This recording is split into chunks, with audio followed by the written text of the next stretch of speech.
This is Mac OS Ken. Home is a major issue for Apple. Apple leads on smartphone sustainability and sticking the year of the rabbit in your ear. It is Monday, the 2nd of January, 2023. Happy New Year, everybody. I'm Ken Ray, and this is news from Mac OS Ken, brought to you by yours truly and sponsored by Notion. Get organized now with a free account at notion.com/macosken. This show is also supported by people like you, patrons through Patreon. Find out more and add your support at patreon.com/macosken. Apple's home architecture problem has apparently gone big time.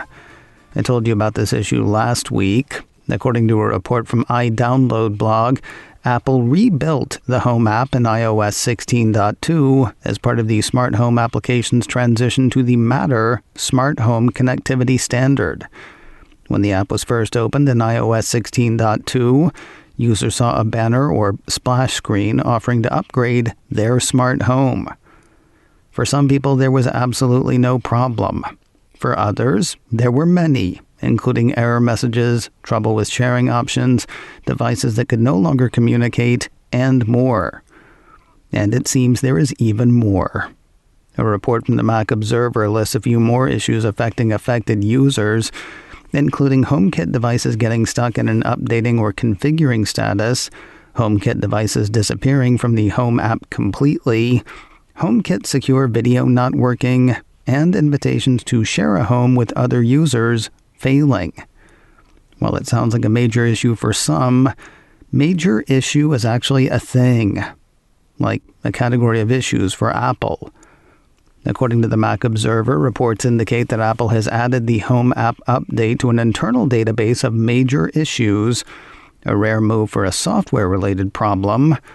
This list, which is used by Apple, Apple stores, and authorized service providers, typically only includes widespread issues faced by customers, mainly hardware problems. Apple has provided instructions for working around some of the issues, according to TMO. No word on when or how Apple will offer a complete fix. Every smartphone out there will reach end of life at some point. Which smartphone maker does the best job driving toward sustainability? The answer will not shock you. A new report from Counterpoint Research says Apple leads by a long shot, Samsung is a respectable second, and everybody else kind of stinks up the sustainability joint. The report, Smartphones and Circular Economy, Creating a Sustainable Future, lists three major stages of a smartphone's life: production, usage, and end of life. Production is the biggest of the three, according to the firm, with making the phones accounting for 80% of a device's carbon footprint. Counterpoint sings the praises of Apple, Samsung, and Oppo on the production side, pointing to the employment of eco-friendly components over newly sourced material. They also highlight water-saving measures in the manufacturing process and the normalization of biodegradable and eco-friendly packaging. Usage is kind of a funny category where sustainability is concerned. In the name of quality, manufacturers want to make their devices energy efficient and long-lasting. At the same time, they would like to push people along to upgrading. But who's going to want to upgrade if the phone's a piece of crap? Counterpoint seems to see this category as a tug-of-war between Apple and Samsung. According to the firm, while Apple scores high on overall longevity, updates, and innovations toward sustainability, Samsung scores higher in repair, energy efficiency, and after-sales networks. In the end, it depends on how long a consumer chooses to use a device. The very definition of your mileage may vary.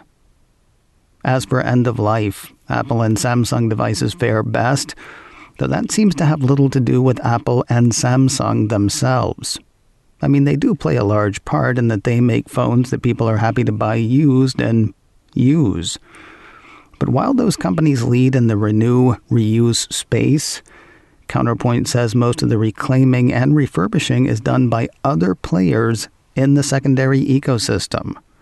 For all of the major players, Counterpoint thinks the full smartphone lifecycle is something they all need to consider very carefully. While the phone makers already have reputations for their devices, the research firm says their sustainability initiatives will either make or break their perception in the years to come. From a look at keeping old phones alive to processors powering the phones of tomorrow, a piece from Bloomberg says TSMC ended the old year by starting mass production of 3-nanometer processors while making those processors seem old already.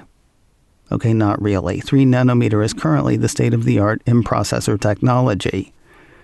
And yet, the piece says on Thursday, TSMC chairman Mark Liu expressed confidence in the longer-term outlook for chip demand and promised to build future generations of 2-nanometer chips in the Taiwanese cities of Hsinchu and Taichung. Well, now the 3-nanometer processor I don't even have yet feels bulky and dumb. The new facility is situated in southern Taiwan, according to Bloomberg. While the company has pledged to produce 3-nanometer processors here in the States, it'll be a few before that happens. TSMC's 4-nanometer processor plant in Arizona is expected to go live sometime in 2024. A 3-nanometer plant is planned for Arizona as well, though Bloomberg says that one isn't expected to go live until sometime in 2026. More news in a moment, but first a word from today's sponsor, Notion, a great tool for you in the new year. Whether you're starting a new gym routine, organizing a trip with friends, or even planning your company goals, Notion is a flexible, collaborative workspace that helps you make meaningful progress in every part of your life. Get started in seconds by choosing from thousands of templates for every task, then make it your own. From to-do lists to OKR trackers, and so much more. Notion lets you build the exact system you want so you can work the way you work best. I like how accessible Notion is. Working on a project a while back, I needed a lot of people to hear a lot of audio samples in short order and weigh in on their favorites. Notion made that ridiculously easy.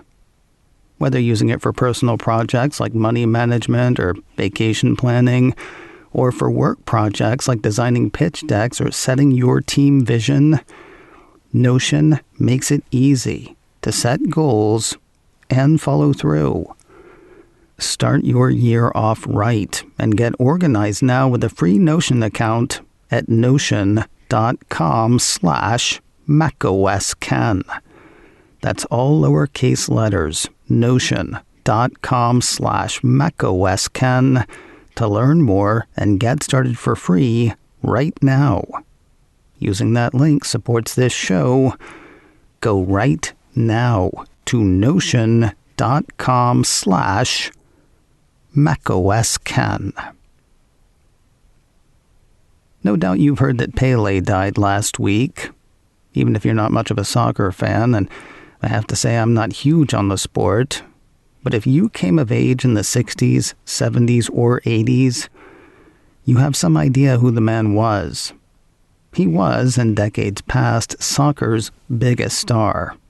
A piece from 9 to 5 Max says he won 3 World Cups with Brazil, his home country, and many other titles. But more than that, the piece says Pelé was known for being an ambassador against racism and for supporting organizations to fight poverty. To offer another illustration of the man's stature, when he died last week, Apple replaced the usual iPhones, Macs, and so on its Brazilian site with an emoji of a soccer ball with a crown on it as a tribute to Pelé. It also darkened the usually white background for the site. It's the kind of thing Apple has done for the likes of John Lewis, Nelson Mandela, Queen Elizabeth II, and of course, Apple co-founder Steve Jobs, again illustrating the man's stature. Indications are that he died from multiple organ failures as a result of colon cancer. Pelé was 82 years old. And finally today, the year of the rabbit draws nigh, and Apple has special edition gadgets with which to celebrate. I told you last week of the 30,000 rabbit AirTags being made available in Japan.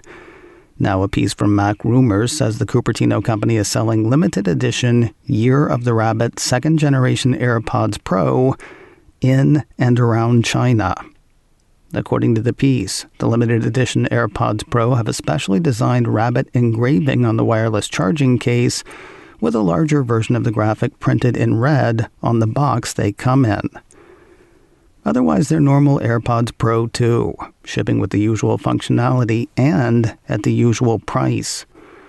They're available now in Apple retail stores and Apple's online store in China, Taiwan, Hong Kong, and Macau. Lunar New Year begins this year on the 22nd of January. No word in the piece on how long the special edition AirPods Pro will be available. Today on the Mac Observer's Daily Observations podcast, TMO Managing Editor Jeff Butts and I are kicking around iPhone 14 Pro and Pro Max availability. Plus, Apple missed a stated deadline and an anticipated deadline in 2022. We'll talk classical music and the Apple Silicon Mac Pro on the Daily Observations podcast from the Mac Observer, online at macobserver.com or wherever you get podcasts. macOS Ken, brought to you by me and sponsored by Notion. Get organized now with a free account at notion.com/macOSCan. This show is also supported by people like you, patrons through Patreon. Find out more and add your support at patreon.com/macOSCan. Advertising handled by Backbeat Media, online at backbeatmedia.com. You can reach me a couple of ways. Info at macoscan.com or call 716-780-4080. Until next time, that is news from macOS Ken. I'm Ken Ray.